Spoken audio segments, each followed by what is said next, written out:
Mine.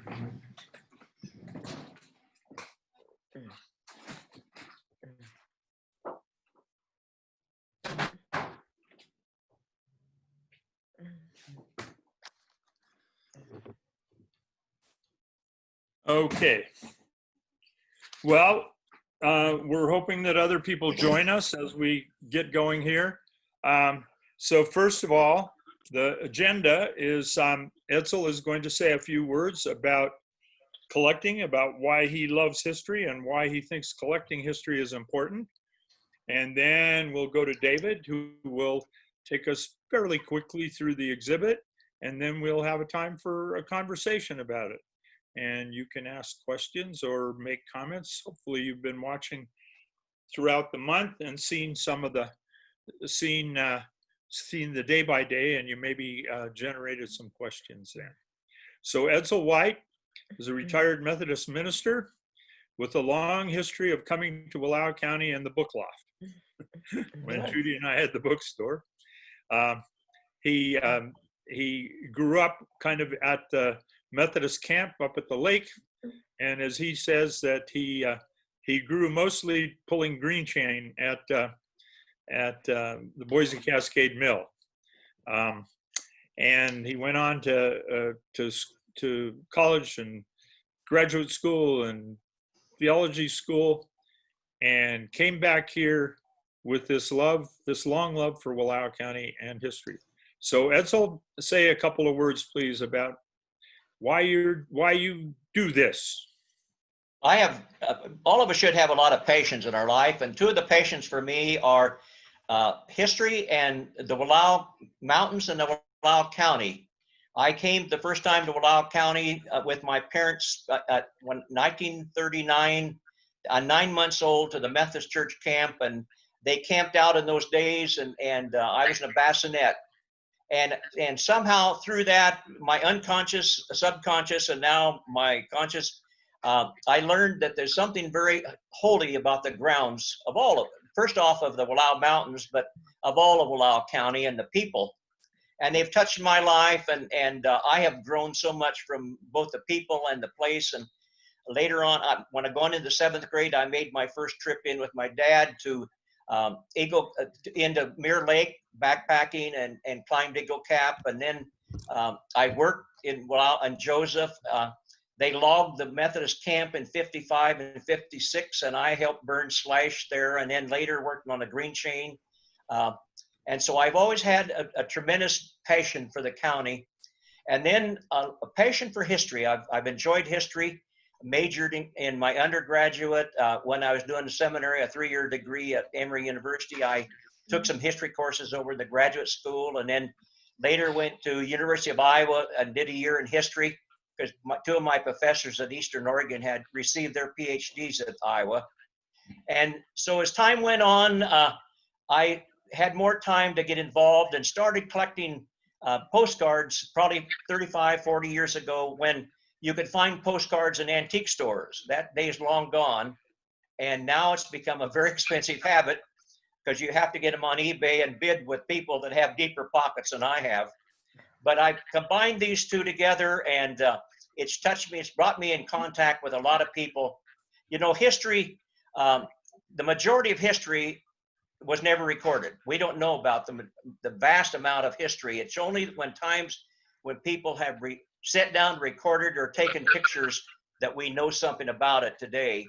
And so I just, one of the things I want to do with my life is that to help record what's left. It dawned on me in my last years of my pastorate is that the majority of people I had pastored were deceased. And so I think it's important for us to save and record, and I have been blessed with a lot of historians from Wallowa County, and so this brought me to this day with a postcard collection that I have.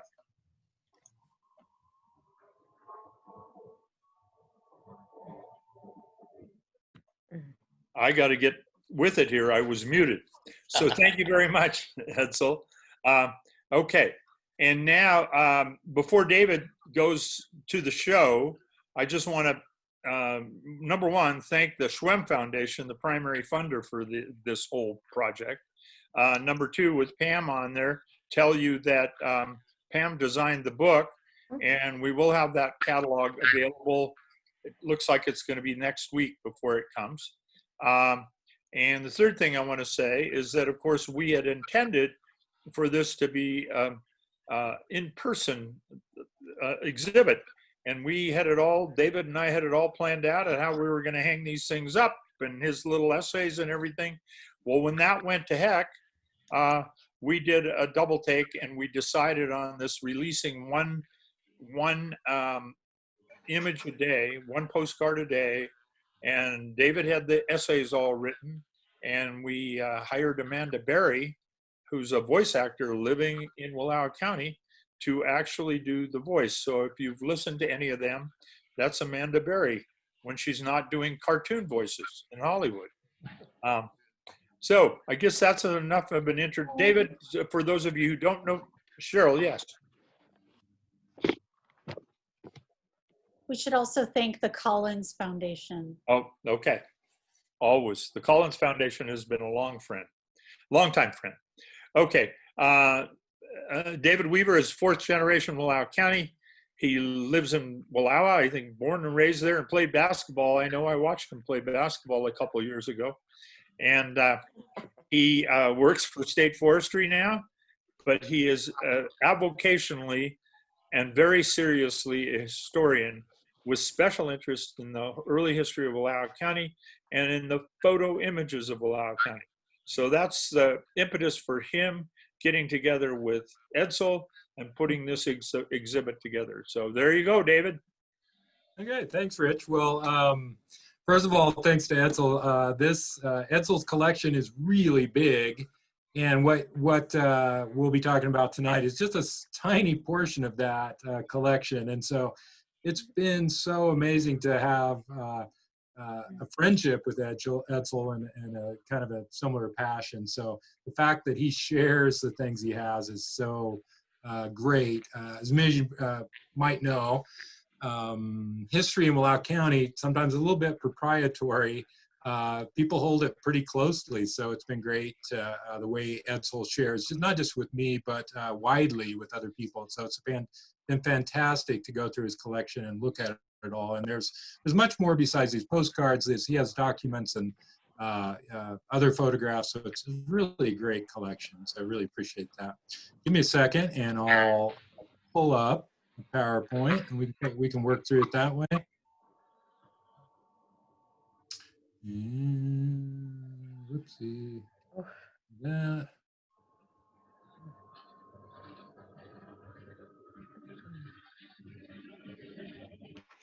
And hopefully you all can see that and hear me.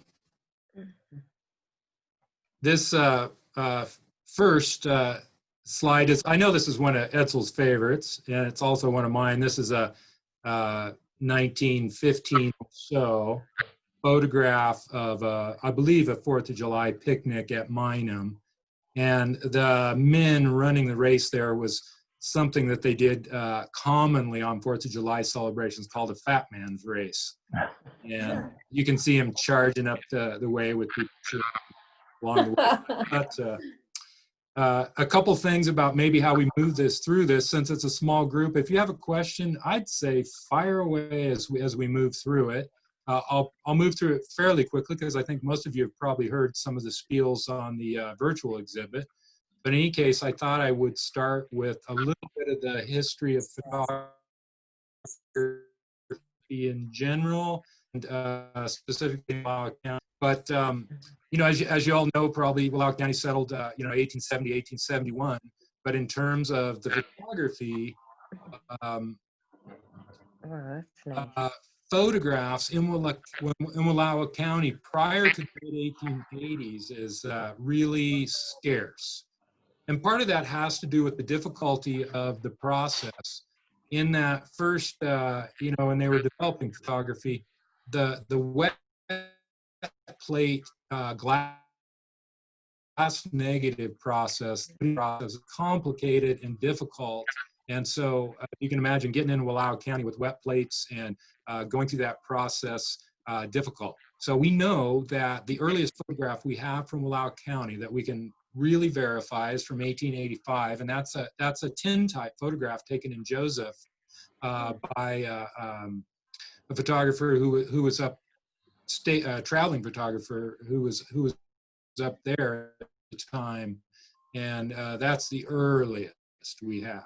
And so most of the photographs we have come later. In 1880, Eastman Kodak developed the several companies developed the dry plate process, which was much easier. In other words, you didn't have to put a solution on a glass plate, let it dry and then sensitize it to light and all that. It was much easier with the dry plates. And then by 1888, Eastman Kodak developed flexible film, really made things easier.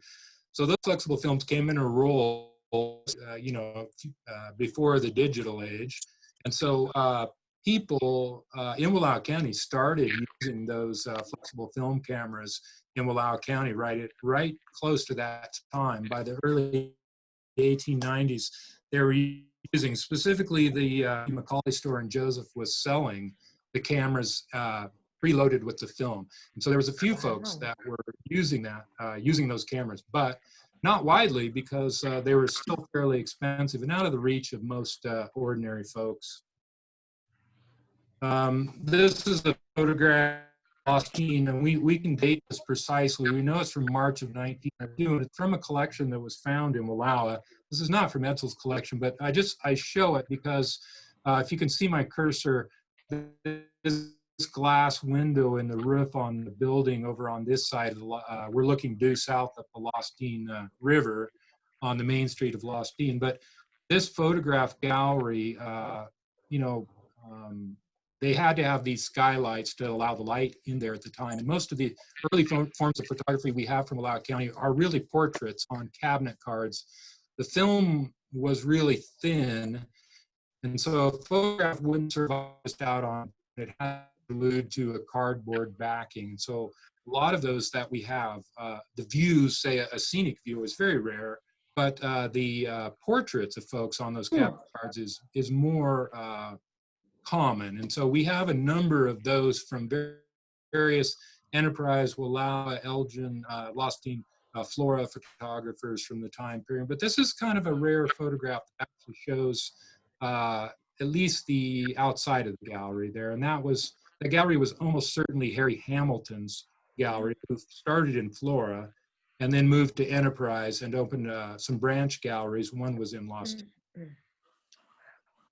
But then in 1900, Kodak introduced the Brownie, and these little portable box cameras were super cheap, super easy to use, and they really targeted children to show how easy it was. And by 1904, they developed a camera that was specifically developed for postcards.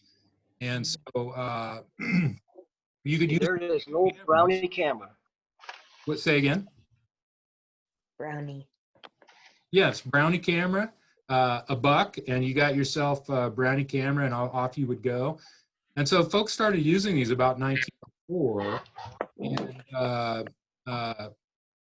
for postcards specifically. So you could take the film, send it back to Kodak, and then they would develop it as a postcard. And so that really took off and spread across the country.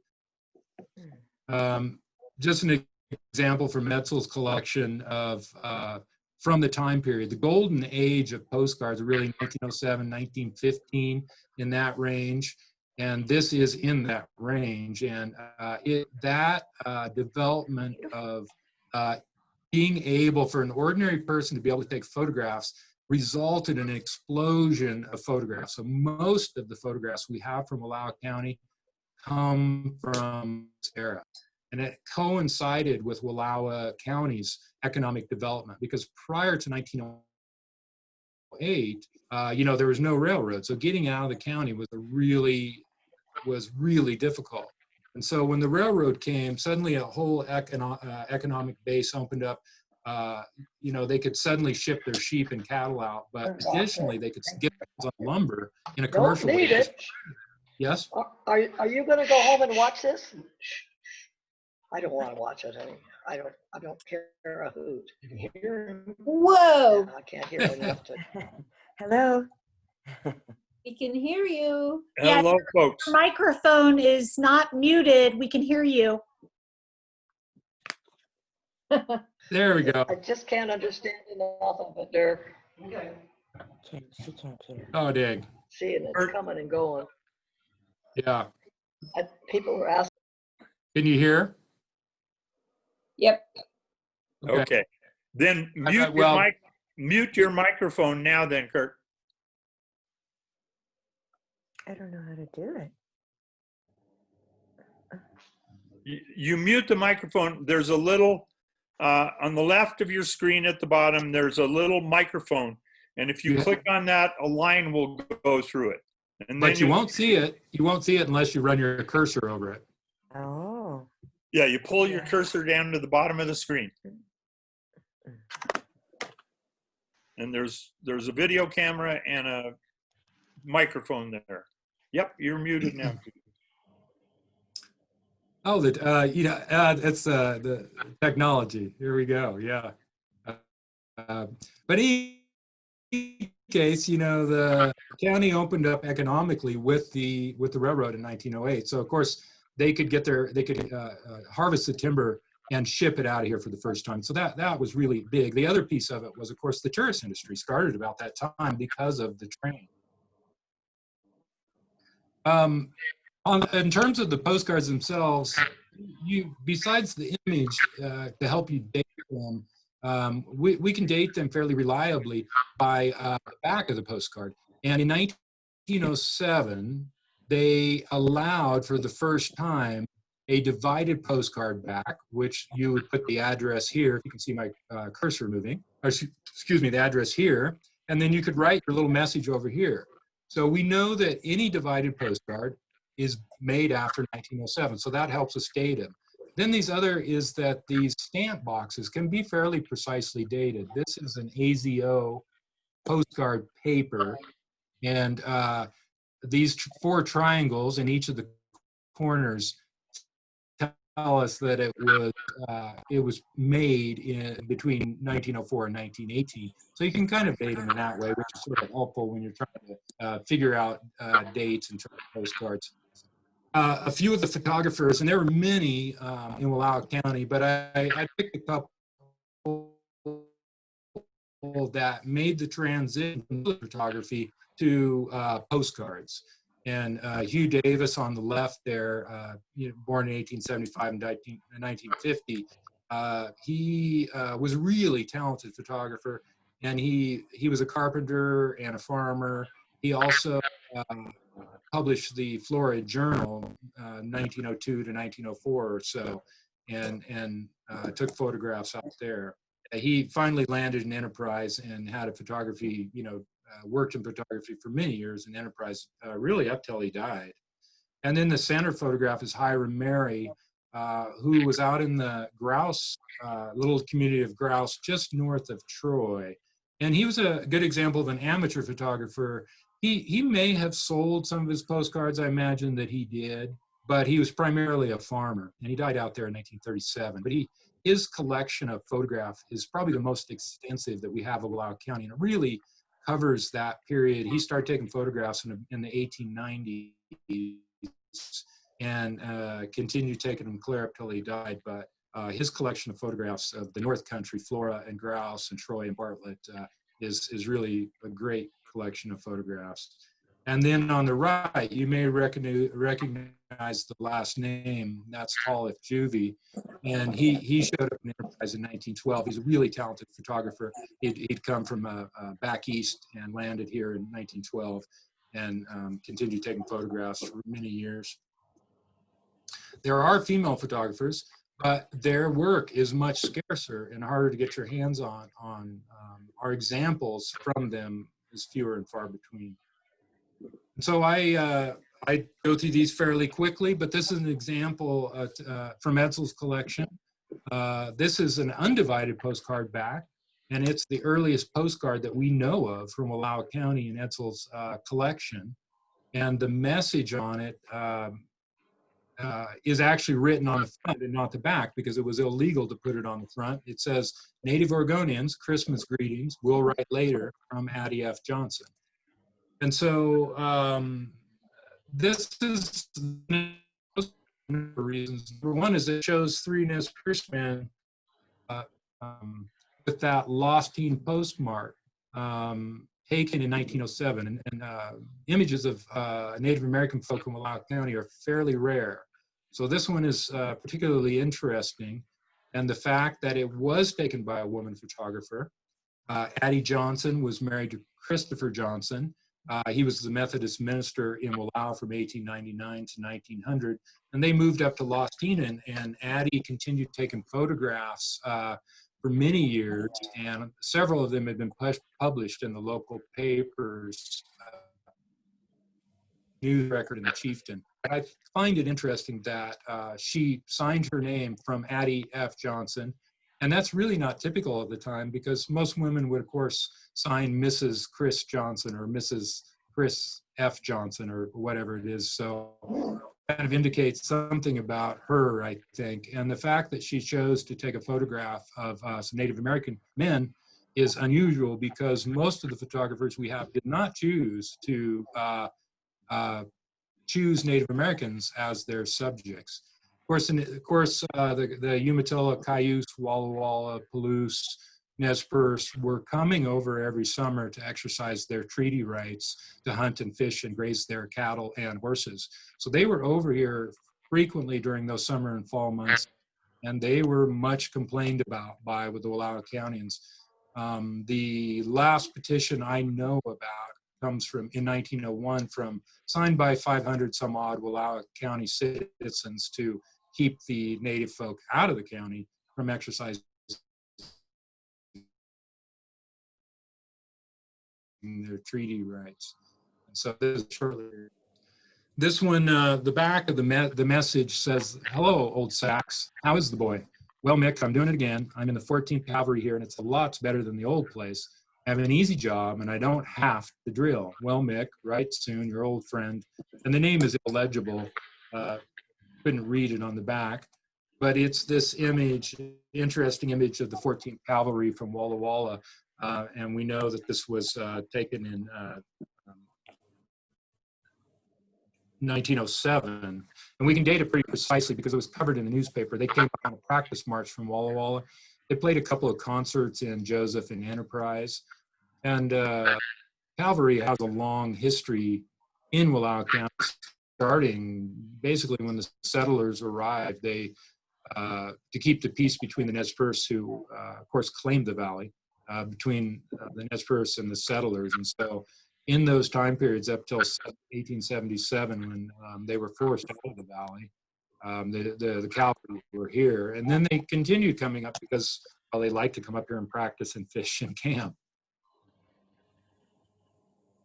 This next one is, this is one of the bridges that left with the high water. These objects on it aren't men, they're lumberjacks. Bees is the second to the right. Nice, don't it?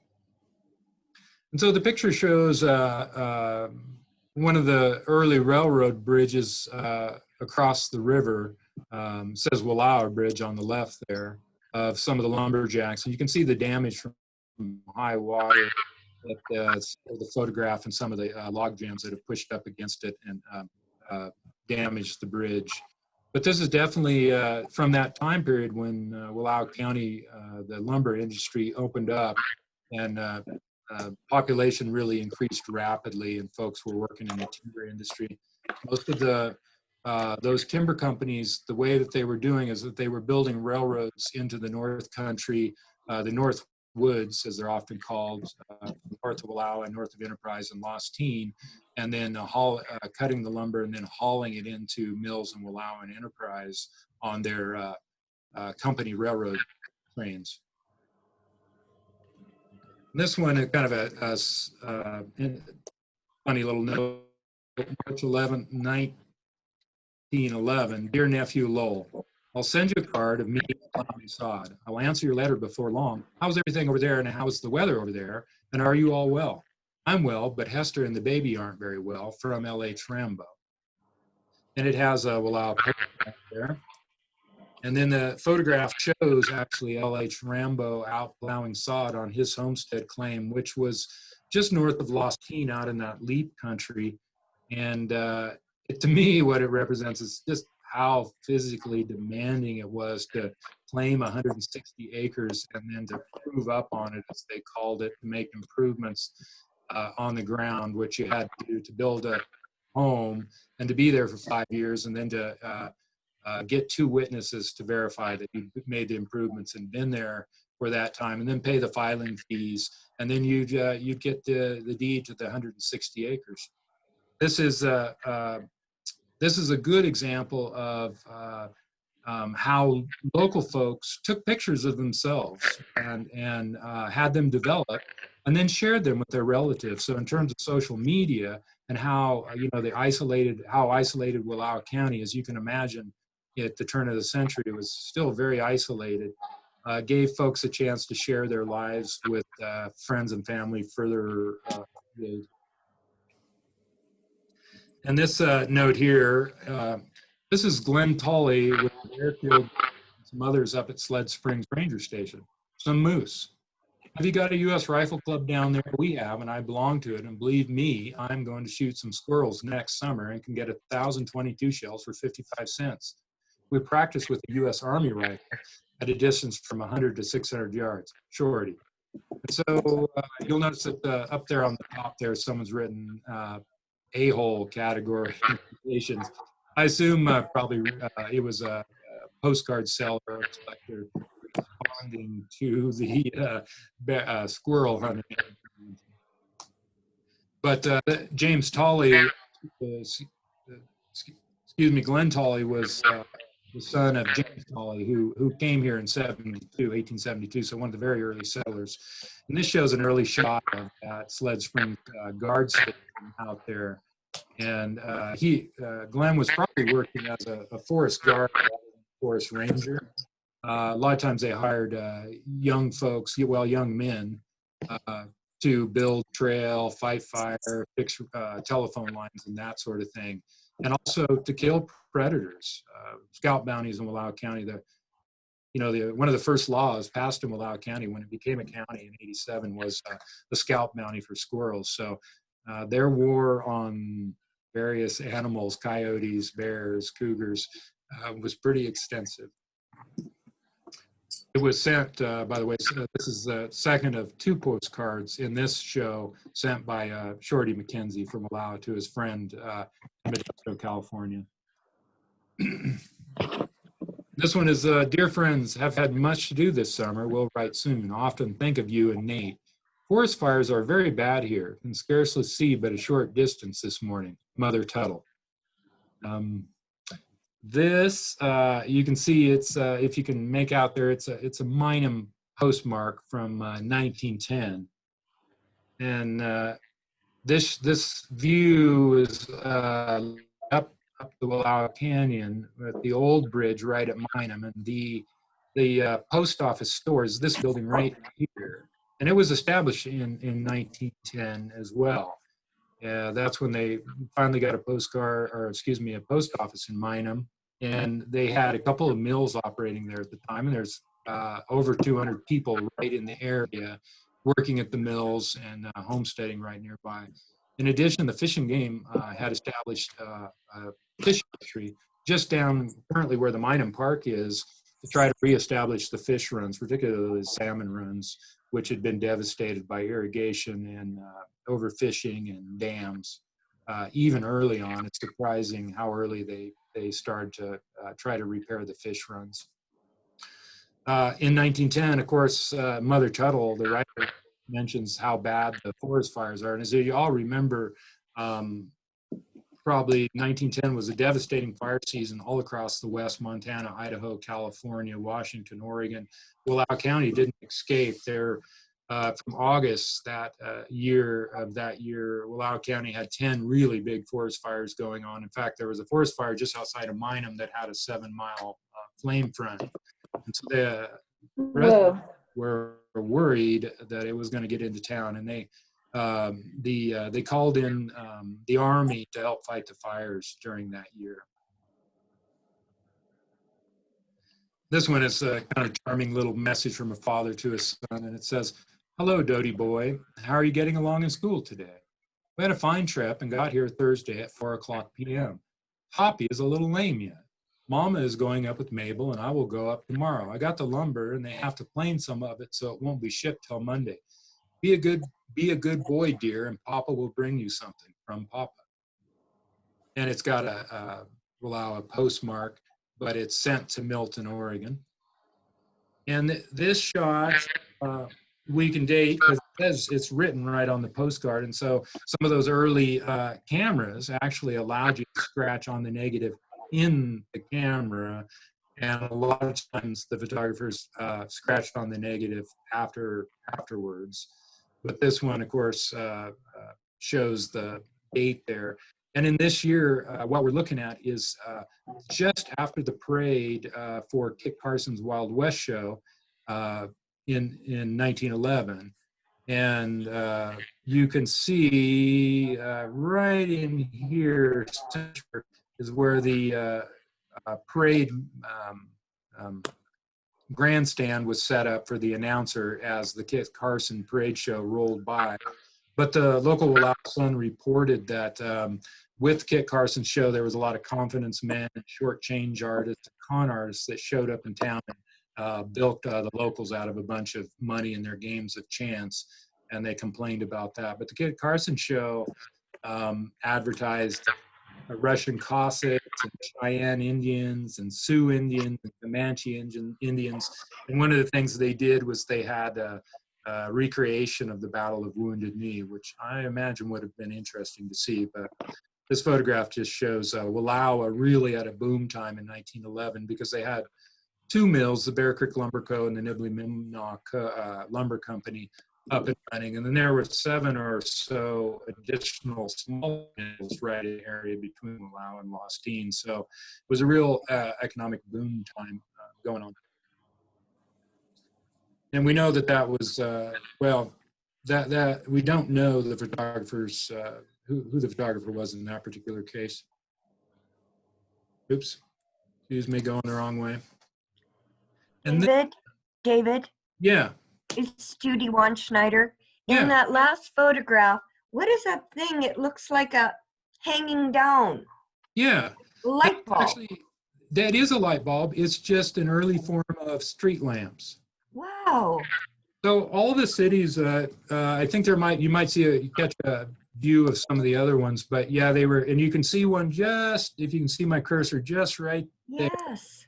There are these big old light bulbs hung right over the street, and they usually put them right over these raised dirt mounds that acted as sidewalks across the street.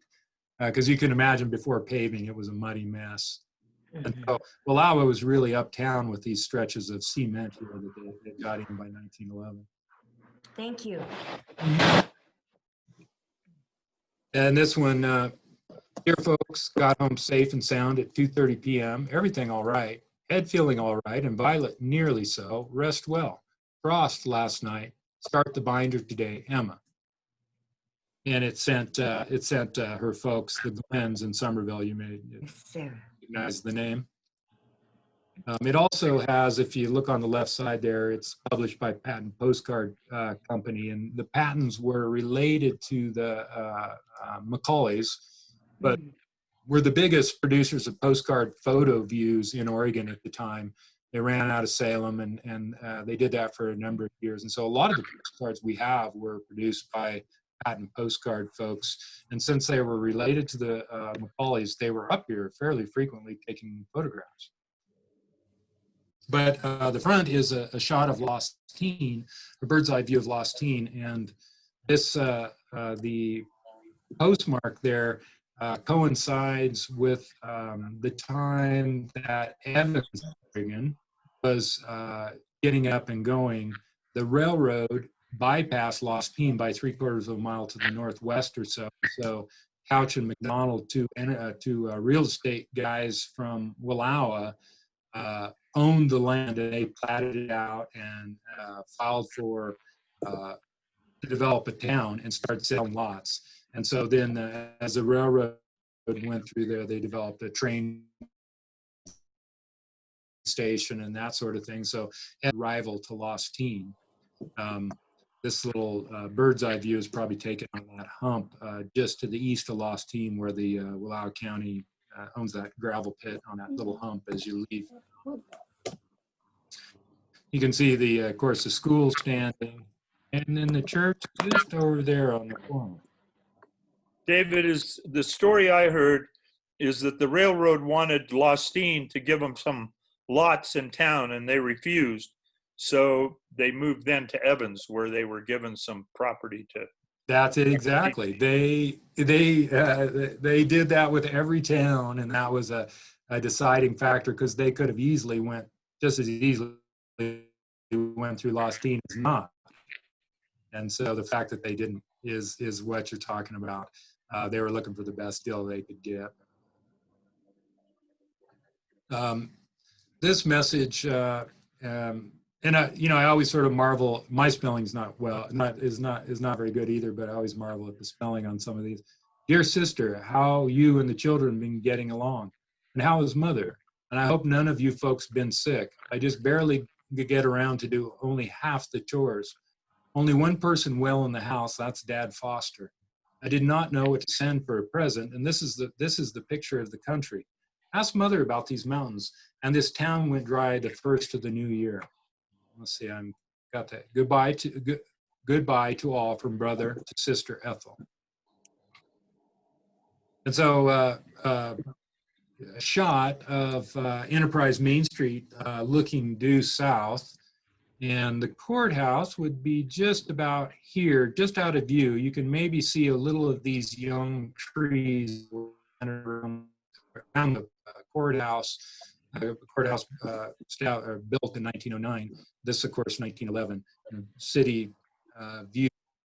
The writer referencing that the town went wet or dry is talking about the complicated prohibition history of Wallowa County. And so starting in 1906, in Oregon, you had the option to vote wet or dry as a county. So Wallowa County voted dry in 1906 and then again in 1909.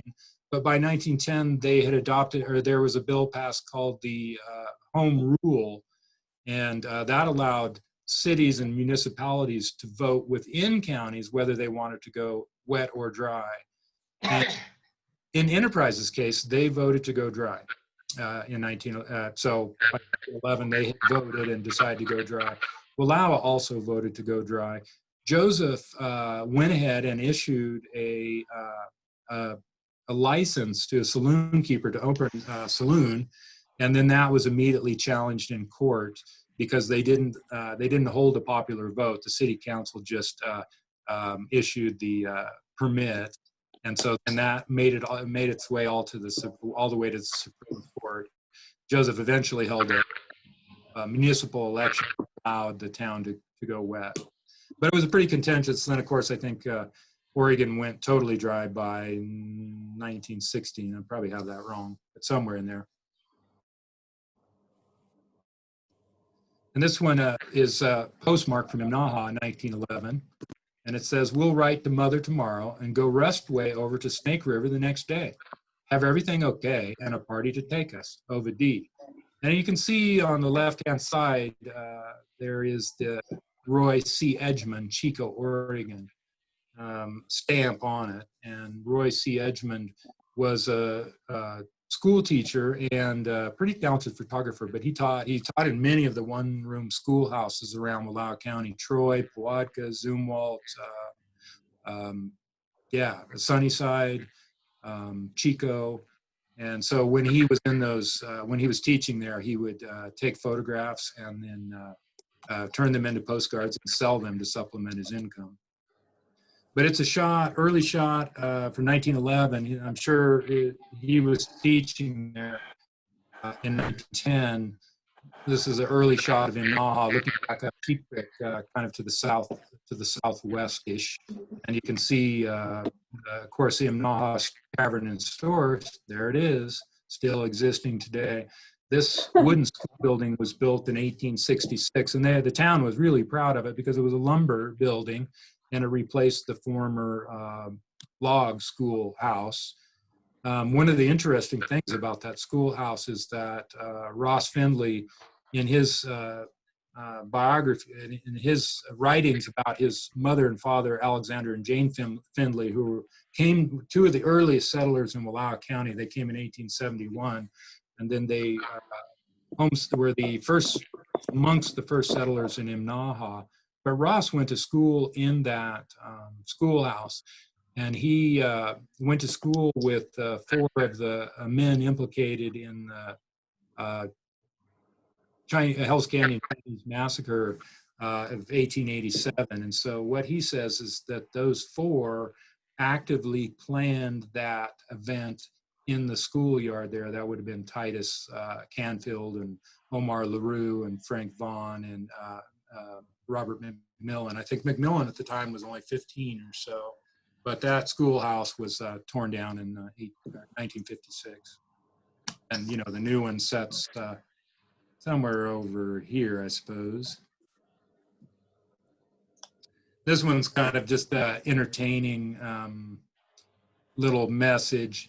It's just kind of a little puzzle written off of the postcard, and it's got a yellow postmark, and it's sent to this Miss Lillian in Corvallis at Waldo Hall. So the speculation is that it was a Idaho student, college student, sending it to OSU student.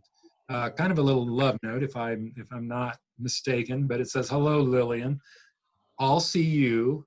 I'll see if you are. I'll see if you be. I'll see if you are too wise for me. Who am I? X, of course. See, if X plus Y equals 5 and Y equals 4, you can easily what X equals. Du vis nicht viel," and that translates from the German to "you don't know much." X equals X, 0 power equals 1. C, from X to the 0 power Brad and equals Ann 1. Stevens, Jane Wiggins, Judy Weinschneider, Rich Weinschneider. So The I'll leave it postcard. to you to decide what the message actually says there. But on the back side, it's a pretty common, or at least, you know, there was so many photographs taken of Wallowa Lake in this time period. There are just hundreds and hundreds of different views taken by so many different photographers, including many of the local photographers, but also photographers further afield. Portland photographers like Ralph Eddy and Benjamin Gifford, and LeGrand photographers like May Stearns, really talented photographer from Cove, Frank Palmer from Spokane, BC Markham from the Dalles. So lots of photographs. Excuse me, David.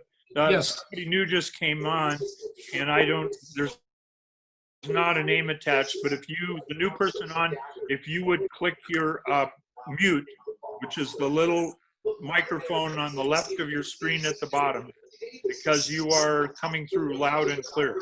Yeah, whoever KF iPad. It's Cheryl, Rich you should be Weinschneider's postcard thing. Cheryl, you should be able to mute It's everyone. on right now. Okay, there we go. Thank you, Ann. Oh, good. Okay, there we go. So yeah, really common photographs of the lake. A little unusual that it appears to be kind of taken close to the shore, maybe out in the lake with a log in the middle there. And this one, again, it's another Roy C. Edgmond. As you can see on the left side, it's taken by Roy when he was teaching out in Troy in 1912. And it says on the back, "This is the Troy Bridge, Flora, Oregon, January 9th, 1912. Dear Nettie, I received your pretty card some time ago, but I was so far behind with work I put it off. We're all well. I hope you are. It's storming hard, a real old Lost Prairie blizzard. There was a dance at Mr. Merle's last Friday night. They had a fight. We didn't go. Your friend Carrie." And so on the other side shows a picture of the newly completed Troy Bridge. It was completed in August, September 10. And it really was a huge deal for those communities out there, Troy, Eden, Bartlett, Grouse, because suddenly they had a little better connection with the rest of the county. Otherwise, they were really dependent on using the ferries that were at Troy And then a little further down, if you know where the Redmond Grade comes off into the canyon from Flora, a ferry there, and then further down, which you would leave the town of Paradise, a little community of Paradise, near the mouth of the Grand Round, and then cross the river and back up the other side there at Deer Creek. And so those folks with high water and with ice flows were often not able to get across the river. And there was quite a few accidents reported in the local newspapers of folks using the ferries. But kind of a charming photograph. You get the guys up here hanging out up on the steel span there. And then as far as the message, the writer is referencing references the Merles, who were homesteaders in the Lost Prairie community, which is just slightly north of, any of you been out there, just slightly north of Flora, down on one of the lower benches. And it was almost certainly a New Year's Eve dance that she's talking about that they didn't go to, but they had heard that there was a fight, which seems like it was a fairly common thing at dances. And this one, just a short, quick note. I'm sure from a son to his mother. Good mother, we're having some fun. Maybe back sooner, can't tell yet.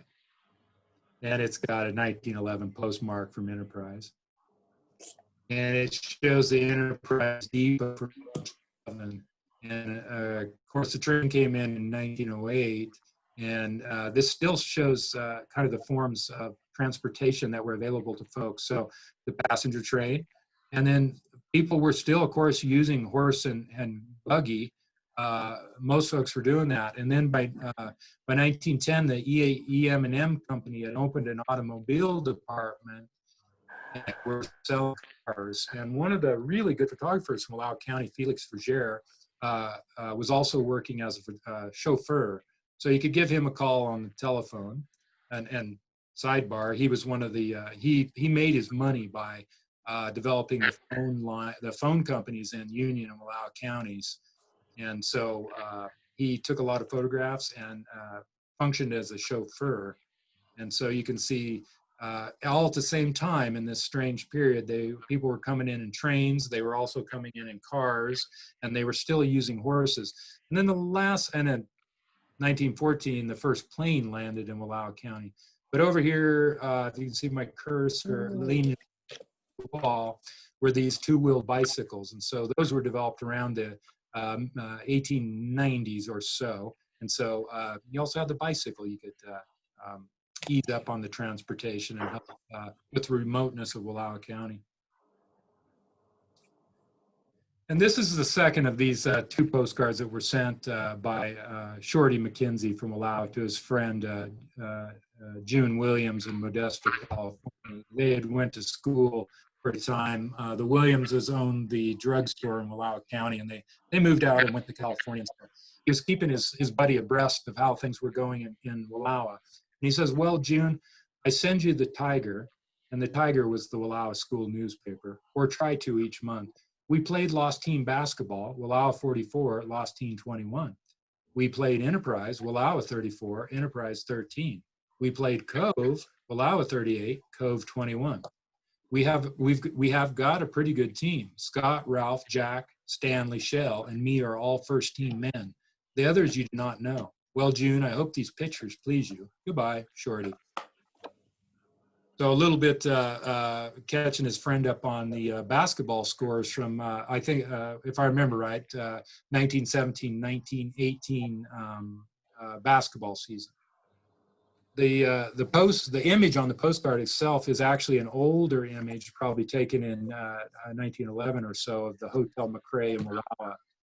And Roderick McRae, and he's just here in the foreground by the barber pole.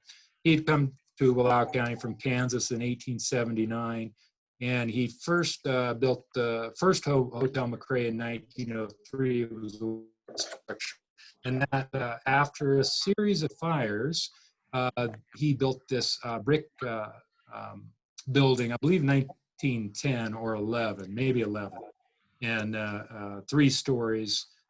there. Kind of a nice little picture. And this one again, postmark from Imnaha, Oregon, November 1909. Dear sister, still among the living, I got your letter when at Joseph after I left Walla Walla. Hence, I did not know Bessie was there, or I would have made her a call. I thought she was in Portland. I did not see Ragsdale's either while there. At present, I am living in the canyons near Snake River. Think I will be here all winter. Tell Ronald hello for me. Address Imnaha, EEB, care of C.F. Graves. And so the sender, C.F. Graves, is Colonel Fremont Graves, who was one of the early wealthy sheepmen in Wallowa County. And the picture on the front is the Mitchell Hotel in Joseph. It was first established in 1895 by J.M. and Mary Mitchell.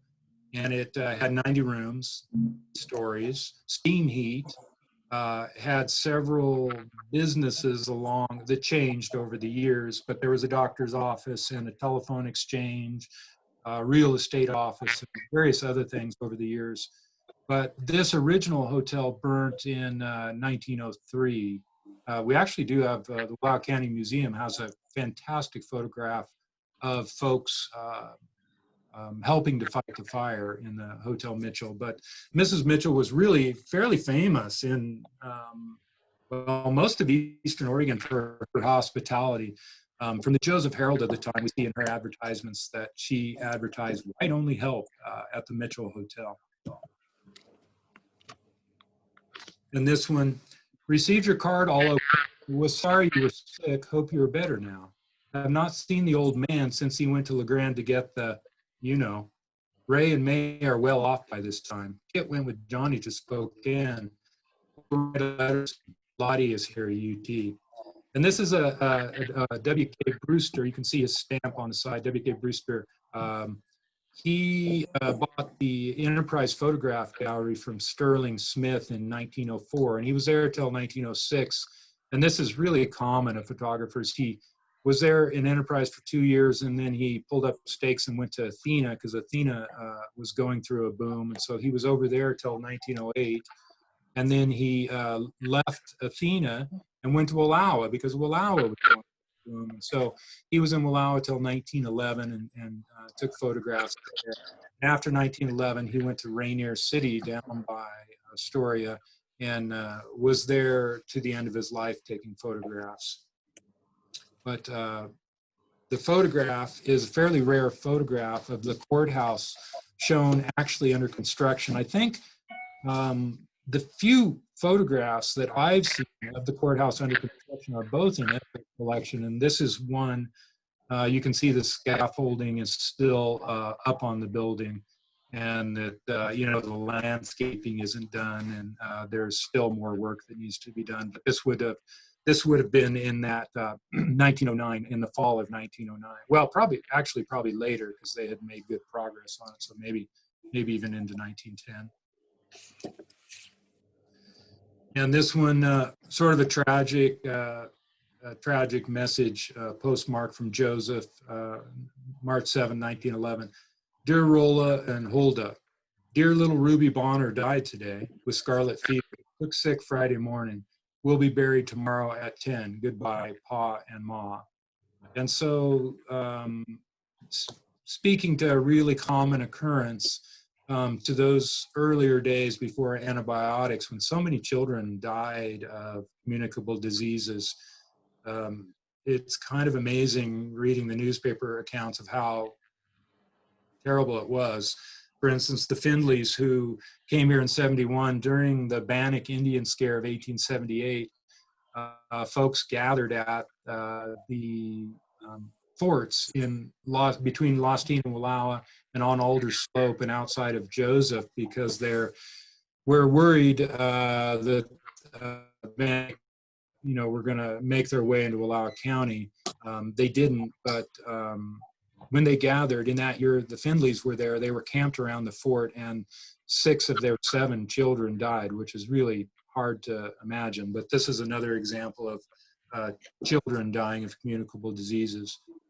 it shows on the front side just an early picture of, a relatively early picture of the Joseph Bank, which, as you know, all know, was established in 1888, and was, of course, famous for being robbed. And Edsel mentioned to me that it was also used as a hospital. Of course, now it's, houses the Wallowa County Museum and their great collection.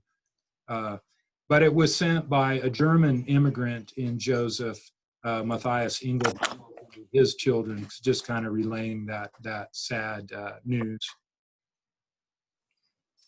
And then this one, a little more lighthearted, from 1916. Dear Willie, come over and take a swim in the lake.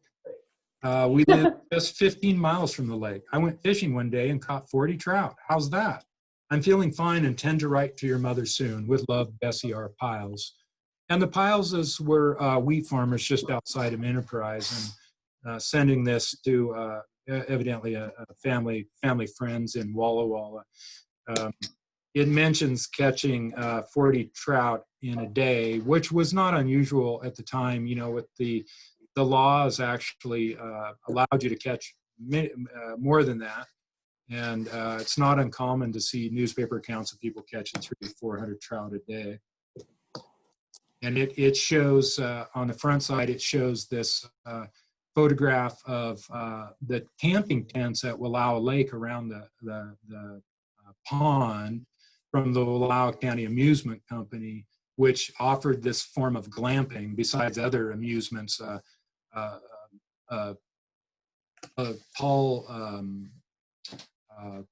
do you call those things? A merry-go-round and a slide, boxing matches, a variety of things like that.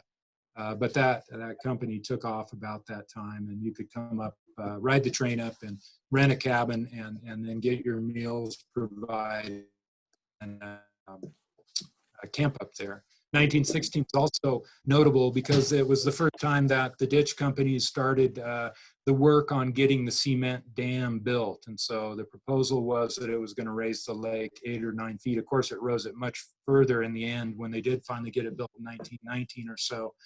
But the other thing is that they were also working on, that year, the Fish and Game Commission stocked the lake with 500,000 salmon. And so they also stocked it with a bunch of trout too. And this one sent from LeGrand, postmarked LeGrand, Oregon, October 25th, 1909. Dear Sadie, I haven't had time to write to anybody since school started.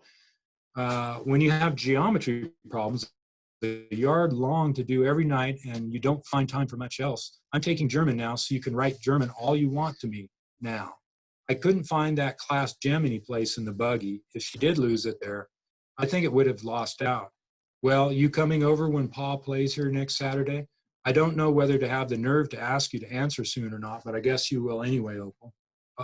Opal. And sounds like little friend's message. And then kind of a great photograph of the tourist boat Lavina on Wallowa Lake. And these tourist boats started right around that time. There was an earlier tourist boat, the Alpha, which was was steam powered as opposed to these gas powered boats, that was built in Joseph, and the motor was hauled up. But that boat burned, and probably somewhere in the lake. The motor is probably somewhere in the lake. But these tourist boats would take folks around and give them tours, take them from the foot to the head, and kind of a great shot of that. And this is the last one. And again, this is, it says, package arrived, all okay. Many thanks for kind, the note is actually on the other side. Many thanks for kind remembrances. Our twins and Mrs. Lincoln wish all a happy new year from your bro, J.H.R. Joseph, December 31st, 1907. And so there's the message on the right-hand side. And this is actually a good example of a selfie. The man in the center is the sender. That's Joseph Henry Romig, who many really great photographs that he took while he was in Joseph. He was there from middle 1890s through 1910, and he ran a barbershop slash photography gallery out of Joseph. And this is his oldest daughter, Pearl, with the gun, and then his two twin daughters, Della and Stella, who went on to become really fairly famous vaudeville stars up and down the East Coast. His other sons were fairly famous vaudeville stars as well. They performed in blackface all over the West Coast. And a lot of his photographs still survive in the Wallowa County Museum collection, and then in others. When Edsel bought this, I was particularly excited to see it because it's an example of his work in his handwriting, and he had made the transition from the earlier forms of photography because he had started early in Canyon City, Oregon, with the gold rush down there, and had traveled around many places in Oregon before finally settling in Joseph. When he left here, he went to Baker City and then on to Oak Ridge and then down to Sacramento, California, where he died. And that's it. I would leave it there. And if there's questions or comments, I'd be happy. Edsel could probably answer them as well as I or Rich, from anybody. David. Hi, David. This is Brad with a question. Yeah. How did the economy boom so fast in 30 years from the first settlers to where you could build banks and county buildings? It was just amazing to me how developed in 30 years the county became. Yeah, I think a big part of it really did have to do with the railroad, because, the timber industry just really, it wasn't viable without the railroad. Everything that they cut in the local mills was really for local consumption. And so there was that. The other thing was that having the ability to drive, to ship sheep in particular was really big out of Wallowa County. So as far as if you look at the assessment rolls, I think what you see is that at that time period where the real money was being made was on the sheep and on the timber industry. And the sheep, of course, because all of the public land was available for grazing. So these big sheepmen really, J.H. Dobbin and Ragsdales and Falconers and a number of sheepmen made a lot of money off the sheep industry. And then, of course, the timber industry. The host wants you to unmute. And Brad did that. Hopefully that. Yeah, thank you. That's great.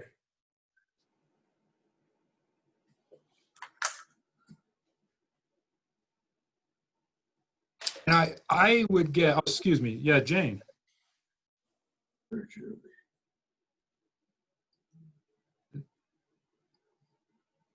Did someone?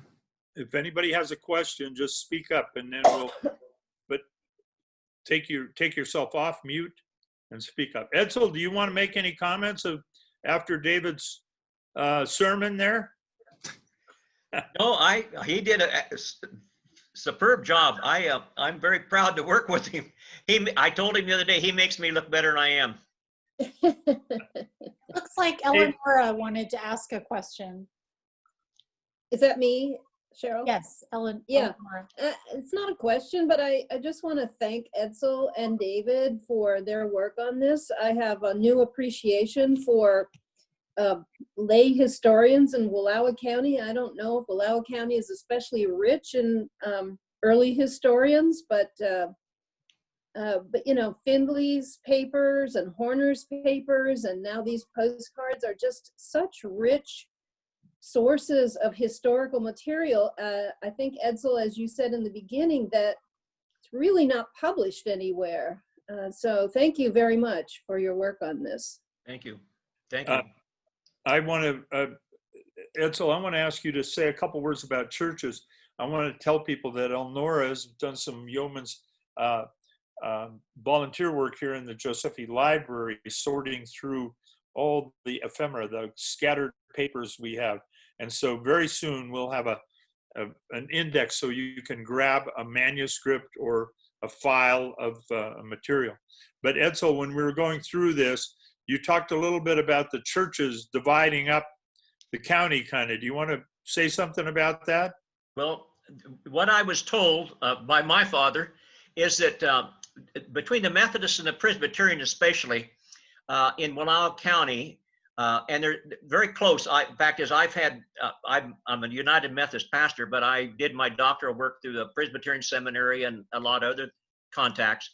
And so they somehow at some point, they divided up. Each of the towns had both a United, or a Methodist then, a Methodist Episcopal church, and a Presbyterian church. And so Joseph had both, and it was decided that the Methodists would take Joseph. Enterprise had both, and the Enterprise then, the Presbyterian church became the one and absorbed the Methodist.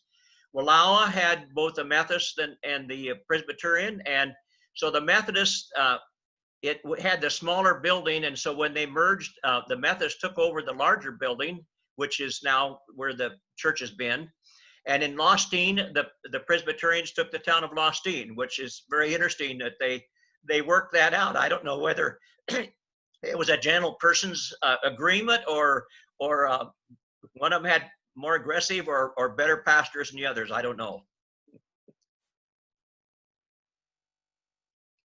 And the Catholics, as I said, the Catholics, this works into another period of history too, because in those early days, up and into the 1920s, we had the KKK, which was roaming around Eastern Oregon. They weren't, I don't think there was a chapter here, but there was one in Elgin, I understand. And they were virulently anti-Catholic, right? Yes, very. Yeah, we associate the KKK with being anti-Black, but in Oregon, they were anti-Catholic. Very much so. You know, Pierce Hall at your old college there at Eastern Oregon, named after Governor Pierce, and I believe Pierce, I don't know if he was admittedly a member or just by reputation sympathetic to the KKK. Okay, yes. Hey, Richard, Brad, Easton's renamed, rename Is that that just because of right? that. It's going to be renamed. All right, Brad. Brad's a trustee. Good for you, Brad. There you go. Good. David and Edsel, Hi, it's Judy Judy. again. Hi, it's been a long time since I've seen you. Yes. But the postcards are fabulous. I am just amazed, actually. I did not know about the Brownie camera. I had no idea that you sent in your film and then it came back a postcard. Yes.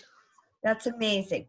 Also, David, how you read the back of the cards. You should be a screenwriter or something. So sweet. Dear Ma, I am okay. It was perfect to look at the picture and then hear how you read it, because I couldn't read all of it. Some of the writing was difficult. It was good you did. Thank you. That's all I wanted to say. It was great. This was great. I appreciate I appreciate that. Yeah, when we talked about you know, the photographs, of course, are really interesting, but there's something about the messages, you know, you get something more about people's ordinary lives and just about, you know, it's as if you read a Facebook post or, you know, it's just for people's lives, sometimes tragic, sometimes comedy, some, you know, all kinds of stuff. But I also wanted to say I appreciated Laura's comment.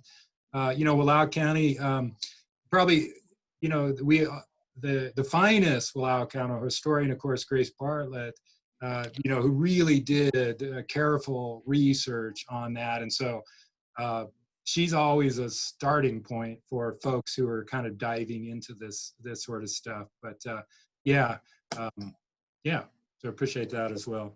But a fun project and so great for Edsel to share his postcard.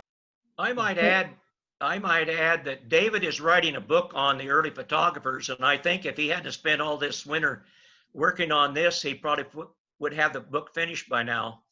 But I agree. I've never been in any area where I met more exceptional people. I see Anne's picture here.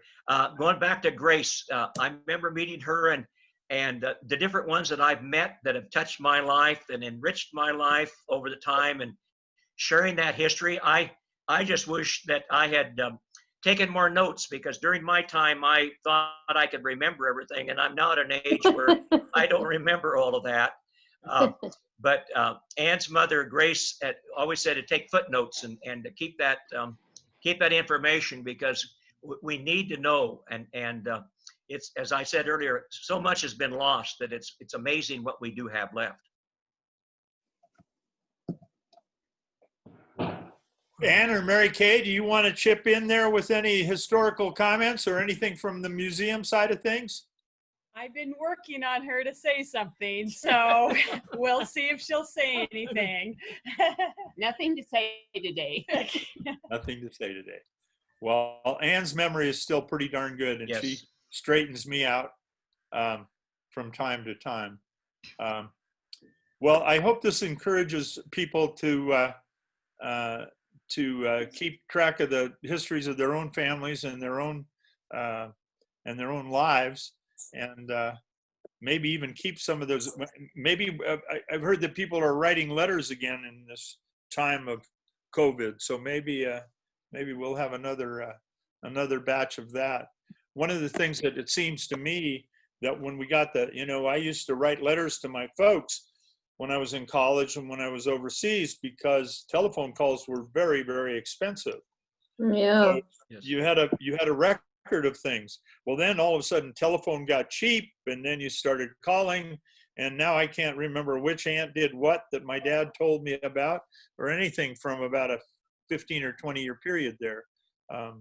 And I think that most of us our communications are pretty rapid.